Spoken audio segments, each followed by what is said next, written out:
Hi everyone, this is my second take of this video because I started watching it back and I realized I do have a tendency to ramble, and it's like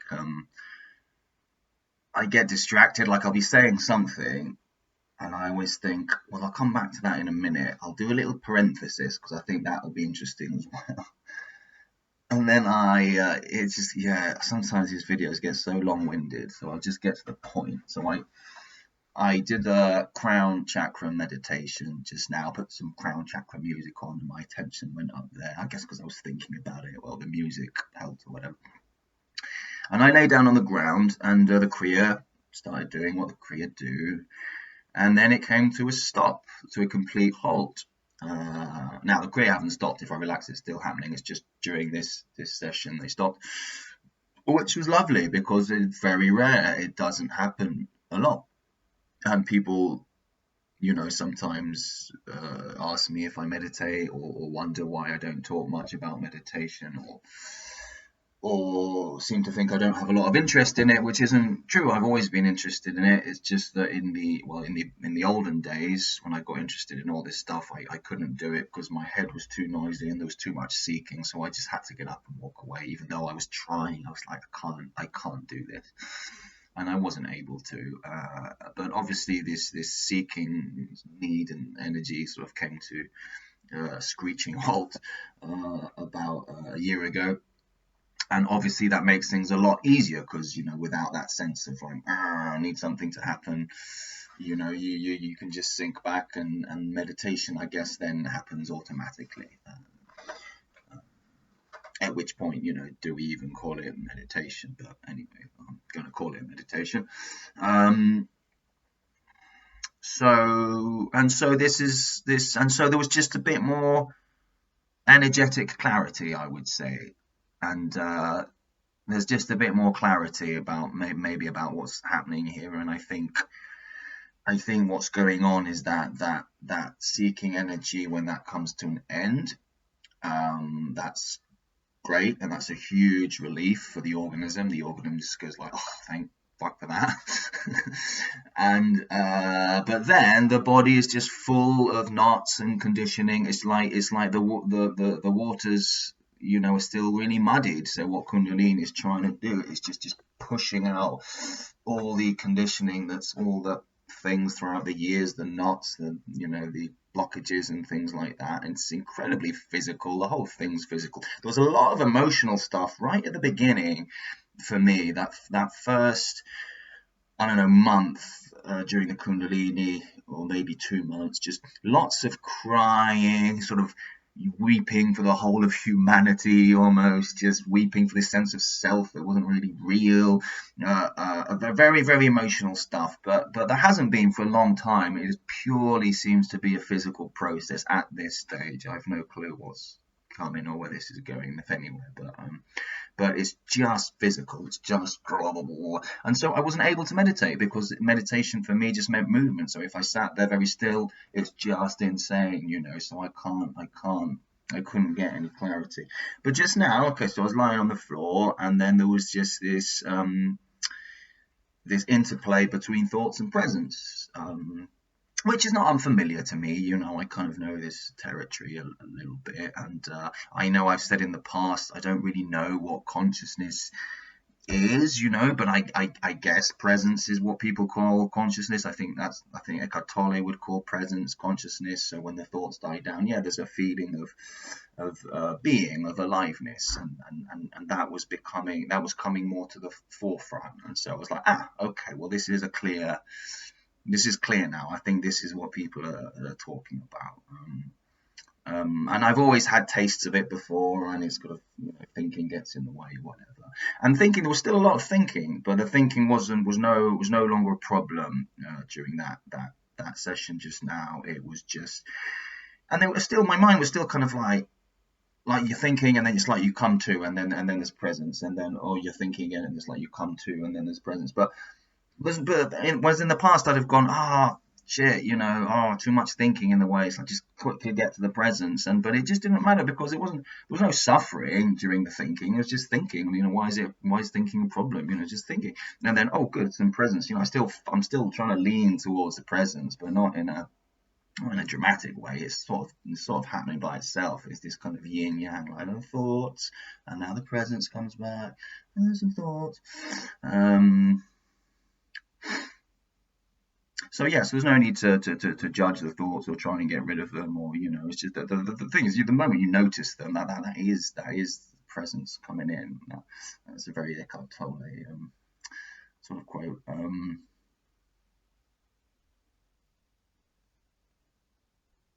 That's sort of it, really. Yeah, I think I don't know. I don't have much to say about that, other than that it was pleasant. And I think sometimes people sometimes make too much of consciousness, because it does seem like this, this really special thing that you can attain, or like this kind of special, like overwhelming bliss, and it just felt really chill, it was just chill, just nice. And then yeah, I guess the more those thoughts die down, and the more consciousness is there, then the more you sit in that, the more you sink into it, I guess you can explore its depths, which probably doesn't have any boundaries to it. And I think that's, I guess that's what everyone's talking about, I think. Am I right? I don't know. So that was nice. So yeah, more of that, please. More of that. But I still don't know how to talk about this really to people, because I listen to all sorts of speakers throughout the course of my life, mainly beginning with Eckhart Tolle. I still love him, and he was my main guy. And I would still, if by some magical reason you haven't heard of him or haven't checked his stuff out, I highly recommend it. It was the radicals that took away my hope. Listening to those guys that kind of brought the final nail down on that sense of agency or sense of self. Final nail. They brought a nail down. I still have the sense that there's more here to be seen, or more to die, or let's say more filters to disappear, maybe. The reason I say that is because I watch a lot of channels on YouTube and stuff, and I just can't understand, like late stages of realization, and I can't understand what they're talking about. So I can only talk about what I feel and I know, and I get the sense that I'm very despite this, I think I'm very much an enlightenment novice. I'm very early stages from what I can gather. Perhaps I'll speed through them all really quickly. Maybe that's why that's there. But the main thing is that seeking energy has to die, and then you can kind of chill and just and that's stream entry, and then you can whatever happens then happens sort of automatically, I guess, and that's great. To me, the best thing about this whole thing is just that the body can chill. The body is able to just what a relief for this poor body that has been put through so much. So going back to so I get. If this keeps happening through the course of my life, I guess I'll be seen as some sort of spiritual teacher at some point, and I'm likely to get questions, I guess, and so I'm trying to figure out what should I say to people, because my instinct would be to go and listen to the radicals, because that's what created the opening here, or there was an openness to that very radical message, and I felt really peaceful. Didn't expect anything like this to happen in a million years, but boom, okay, all right. So I was trying to go with it. But then I've got to remember that that's not for everyone, and I don't think everyone's ready to hear that. And I don't want to. I heard about a couple of people committing suicide that listened to the radical message, and I don't want to be, going around literally killing people. I don't know. And I forget sometimes, because I'm quite laid back about all this stuff, I forget that it can be really, really confronting, and it's like, well, it's just, nah.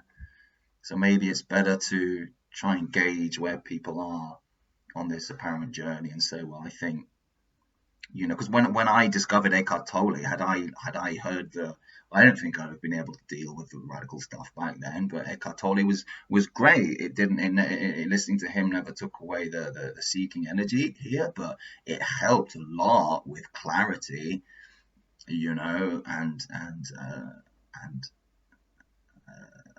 yeah, and it certainly made me more comfortable in my own skin, and able to just sort of step out of my thoughts a little bit and focus on my breath, and this constant pulling back, this going into thoughts and then pulling back, and so I did do a lot of that stuff, and I still recommend all that. And when I was lying on the floor just now, what was happening energetically felt much more like the type of thing that Eckhart Tolle was talking about than the type of things that the radicals are talking about.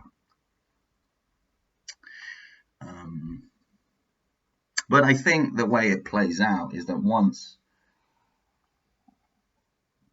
everything's energy, right? So everyone's vibrating on a particular frequency, and then at some point, when awakening begins on some level, you'll just be attracted to certain speakers, and whether they talk radically or they talk non-radically, I don't think it really matters, because it seems to be, and they do say, when the student is ready, the teacher appears, and there is something to that, as the energy is shifting here, these people just pop up, and you're like, shit, I just love listening to this guy. And it's really interesting because,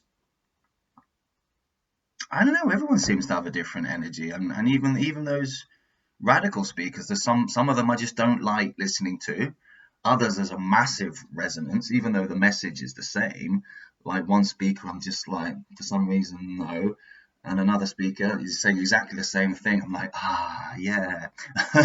So it's more about the person, I think, than the message. Even it's more about, if it's all energetic, then what does it matter if you're listening to Eckhart Tolle or a radical or a non-radical or Rupert Spira, or that. I mean, a lot of these speakers, I can't understand what they're saying at all. I've just no clue what they're talking about. No clue. And so then you go, well, shit, maybe I haven't had enough awakening, or I'm certainly in very early stages. And some of them are so sweet, and I want to give them a hug, but I'm listening to what you're saying, and I'm just like, nah, can't key into that at all. And then others, I'm like, yeah, totally. So I think, I think don't worry too much about what people are saying. I think this whole thing is energetic, and it's probably best to see people live, if you can, rather than doing all this stuff over Zoom. And now that we're not in lockdown, we can. I mean, retreats are expensive, and I'm broke. There's so many people that I would love to meet in person and go to a retreat and just have that immediate physical connection with, but I don't have any money, so I can't. So it's just me and my Kriya, baby. Yeah.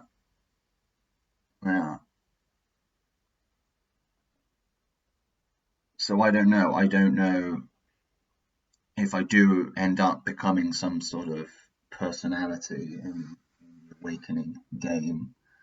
I don't know how I will talk about this yet.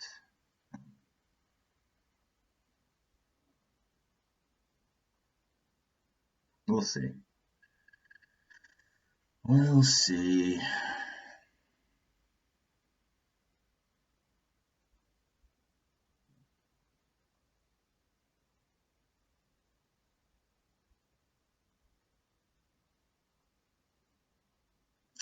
And maybe just we could talk about fear just before I go, because as I was lying on the floor,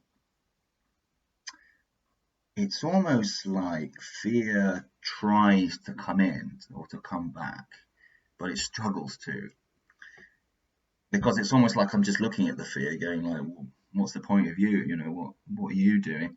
Like it can't. This is just an image, but it's almost like it tries to come in, and you're just looking at it going like a child going like, and it just kind of goes, oh. And I think it's because I don't know. There's a kind of cluelessness here that came from listening to non-duality. A kind of this huge admission of innocence, almost like this. I don't know, clue what this is, you know. And and and and that can be daunting, you know, because we like to know where we're going in life, what this is, what everything's called, and it takes balls a little bit to actually go, you know, I don't actually know what any of this is, you know, but with that daunting kind of admission of innocence, also there's an accompanying sense of wonder, you know, and sometimes, you know, before that initial awakening, I'll be walking around and just stopping in the street and just kind of just looking around, you know, going, what the fuck is all this? Do you know what I mean? Just like, what the? How did I get here? Like, what is this stuff? You know? And for me, I think that was the instigating emotion that led to awakening. It's just the sense of this itch that you can't stop scratching. You know, it's just like, what the hell is all this? You know? So that sense of wonder just comes with that admission. And so once you start admitting that I don't know, once it becomes obvious that you can't really control what's happening, to some degree, it doesn't have to be fully seen that there's no self or there's no control, but if it starts to be intuitive that we don't really know what this is or what's happening, what's doing it, there can be a lot of fear, but then also that fear can just kind of just peter out, because that fear can only function in a world where you know what's happening, and the fear is a response to somehow to you knowing what's going on, and then suddenly realizing you don't, and then trying to figure out what's going on. And now I know what's going on, and then the fear comes out. I'm not explaining this very well at all, but I suppose what I'm trying to say is that fear doesn't have a hold in a world of unknowing. It only has a grip on you in a world of knowing what's happening and who you are and where you're going and what's going on. Without that knowing, everything is just kind of as it is, and the fear loses its purpose. It just simply loses its functionality. I don't mean, you know, if you're going to a job interview, yeah, sure, there's going to be nerves or whatever. I mean existential fear, I suppose, existential fear. And so when I'm lying on the floor just now, and there's this sort of expansion into presence that seems to be going on, and you know, I'm still surprised that there's not more fear. You know, there's a little bit of a tickle or something, and it's kind of like, well, this is surprising because this is fairly intense, you know. And but I think it's just that kind of a bad sense of abandonment, you know, sense of abandonment into what's happening, the abandonment to life, because I don't know, just because fuck it, I don't know. And it's like. And also, this energy has been so kind, you know. It's literally consoled me when I had that dark night and that moment of despair, and the energy seemed to come to a halt. I'm very careful with my words. It seemed to come to a halt. Sometimes I'm like, I just hesitate because there's so much little clarity still here about what's going on. I always felt when I watched non-duality that the end of the seeking energy would be accompanied by all this clarity and like everything being nothing, and I'm so not clear on all that stuff. So then I think, oh shit, maybe there is a little bit of subtle seeking going on, and I'm not noticing it.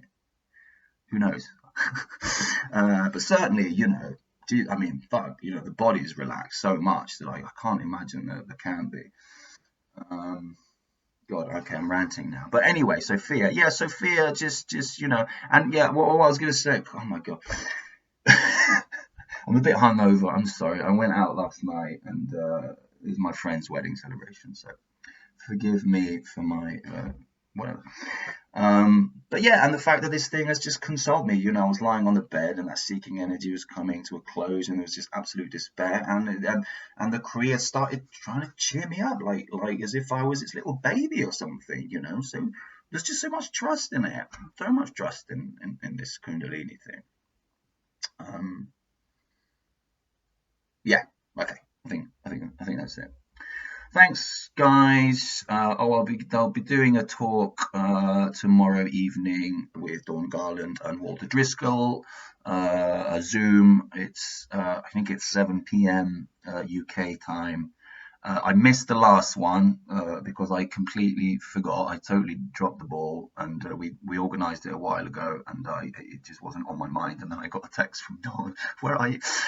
So sorry about that. But yeah, anyone who wants to join in for that, welcome. Yeah, just check out Walter's channel. There'll be links and stuff. So yeah, okay, bye.